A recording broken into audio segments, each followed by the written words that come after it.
ito, naglinis muna ako ng bahay.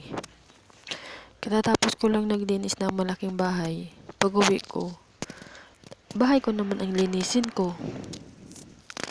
Ayan. Binuhusan ko muna ng tubig. Tapos, sinabunan. Ayan na, i-brush-brush ko na siya. Yung bahay ko, malapit na yan sa bahay ni nanay. Pero kung sa Pilipinas, yung bahay na bahay kubo, magkatabi lang talaga. Yung bahay na yan, mayroon yan siyang pwede ka dyan magluto, basta rice cooker lang gamitin mo. Mayroon siyang lababo, mayroon siyang banyo. Dyan yung malaking washing machine sa akin, yung sa banyo. Tapos, dyan din yung plansahan sa akin. 2 katre yan. Yung malaki, hindi ko kaya buhatin. Kaya yun yung maliit ang binuhat ko. Pinahiga ko. Meron yan sa carpet. Tinanggal ko muna yung carpet para malinisan ko ng maayos. Ano na yan? Maaga na yan, mga 12. Pasado na 12 ako naglinis niyan. Kasi maalikabok na masyado. Naglilinis na ako ng bahay sa isang taon, isang bisis. Pero siyempre, minsan-minsan din magpupunas, hindi lang yan ganyan. Ganyan lang sa isang taon, isang bisis nang magganyan. Magtapon-tapon ng tubig. O, tingnan mo ang dumi ng tubig. Kulay, kape at gatas.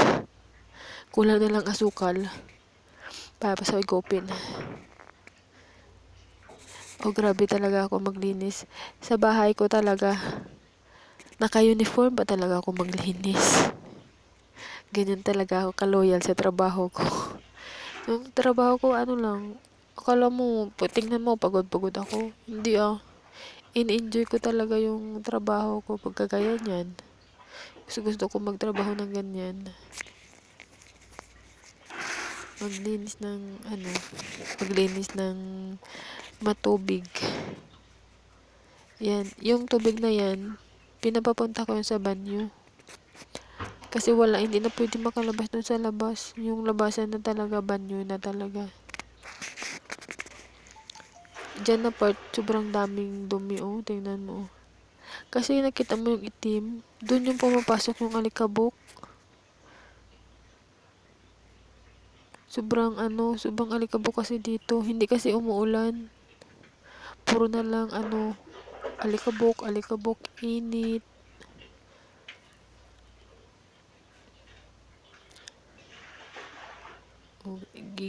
Ko siya. Gintapon ako na ng tubig. Tapos na ako niya ng sabon. Nagtatapon na lang ako ng tubig.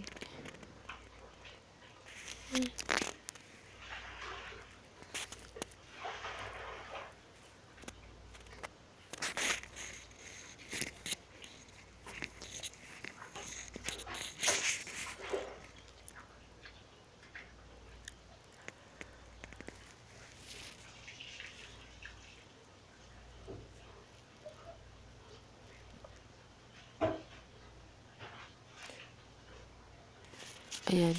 Ibasa ko yung lamisa kasi maalikabok din dyan. Binabasa ko lahat. Yung higaan ng hindi.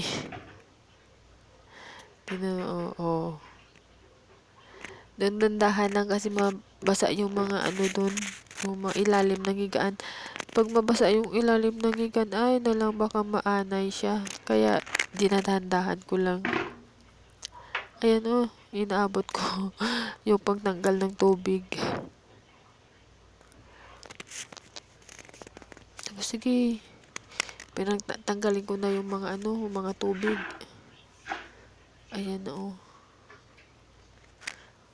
Doon naman tayo sa kabila.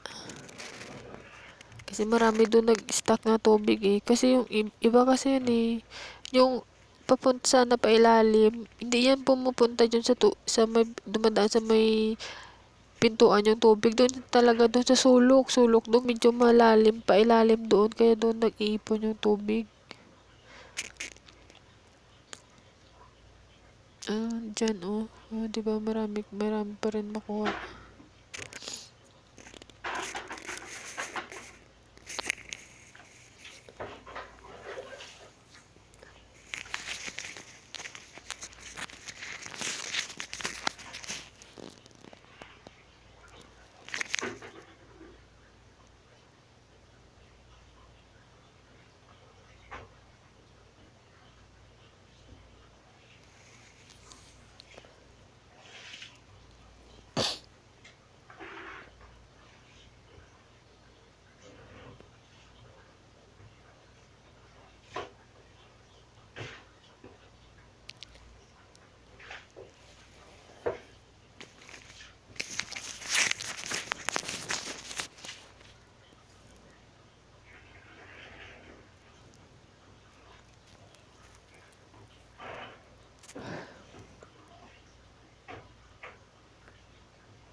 Yung tubig, kailangan ko na ng mag-mop para matuyo siya.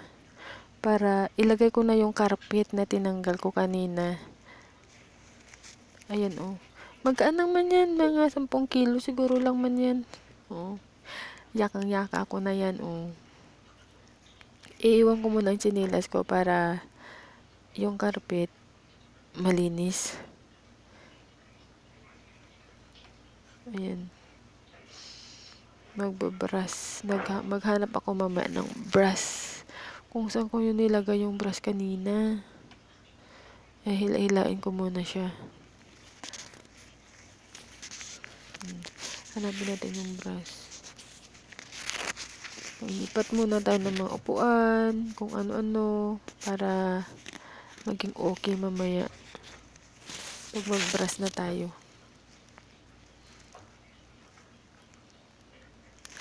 Ayan, hinahanap ko yung brush. Kung saan na kaya yung brush.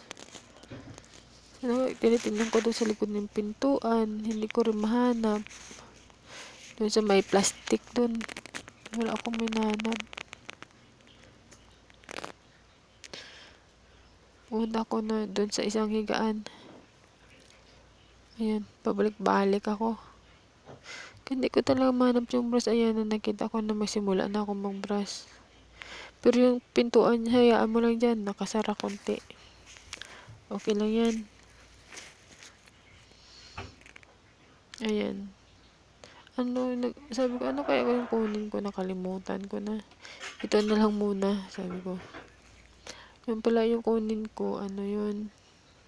Yung balde na i-brush ko dun sa sa higaan ko. Sa carpet. Ayan. Pasukin ko muna yung banyo para magsahod ako ng tubig. Yung malinis na tubig. Ayan na. Malapit na siya maglabas dyan.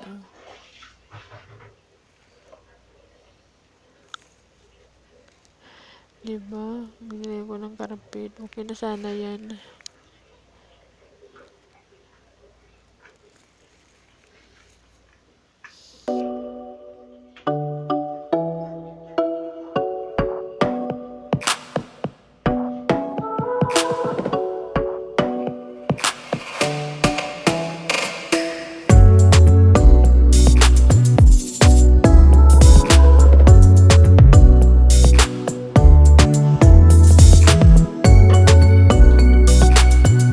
Ayan na, nagkuha na ako ng tubig. Ayan na, tapos na ako nagkuha. Para mabrush ko na yung carpet. Diyan pa talaga, naglinis ako, nilinisan ko. Tapos nandiyan pa naman ako ng brush. Diba? Ay, nako. Gamitin din ng utak, minsan-minsan. Nababrush. Hindi ko alam kung bakit pangit kasi ng carpet niyan. Pag magbabrush ka, natatanggal yung yung parang balahibo-balahibo. Yung kulay puti kanina ng tubig, ayan yun, nagkulay black na siya. Sobrang dumi talaga. Yung man yan, yung natatanggal lang kasi yung parang balahibo-balahibo niya. Ayun, panay brush.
Ayan. Yan na, nagbabrush na ako. Nagpapahinga muna. Hindi, may hinanap ako eh.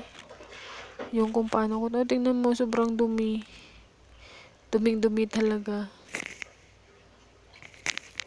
Ayan na, nilinisan ko lang yung yung brush. Sobrang dumi kasi. Tapos isawsaw ko naman balik. Oh. Ay, sabi ko, ano ba to? Sabi ko, bakit hindi ayos-ayos? Ayan, pagtapos ko ng brush, tinanggal ko na naman. Ko siya, ilabahan ko na lang doon sa banyo. Para matanggal yung mga itim-itim mo. Maraming nag-itim-itim mo, diba? Tapos mamaya, ay, nako, para doble na nagtrabaho mo. Hindi, doble, triple, fourthly pa. Sobrang, sobrang dami. Sobrang daming trabaho. Ayun, ko na lang ilagay sa kabila. Para, yun. Ay, iwan ko, buhat-buhat ako niyan. Ang bigat talaga. Doon ko na ilagay sa banyo. Dalhin ko na siya. Kailangan ilaba ko na sa banyo para maging para matanggal yung itim-itim. Ayan, tuloy. Inulit ko na pagtrabaho. Diba? Ipabrush ko, tapos tanggalin ko lang man. Dadagdag ka pa trabaho. Kung nilaban ko na lang sana, iwan ko, hindi ko talaga naisip yun. Saka ko na naisip na tinignan ko yung cellphone ko, ang video na to. Ay, nako, sana, sabi ko sa isip ko, sana nilaban ko na siya ng diretso, hindi ko na sige brush doon sa loob, kaya para hindi magdoble yung trabaho ko. Ayan, tapunan ko siya ng tubig para matanggal yung mga itim, yung mga balahibo. O diba, kung hindi ka buang. Ay, yan ang kulay niya, O diba, nakita nyo? Diba, nakita nyo na guys, ang kulay niya, Ganyan talaga yung kulay niya. Tapos, panay tapon na naman ng tubig. Ay, nako. Tapon ka ng tapon. Linis ka ng linis. Masaya.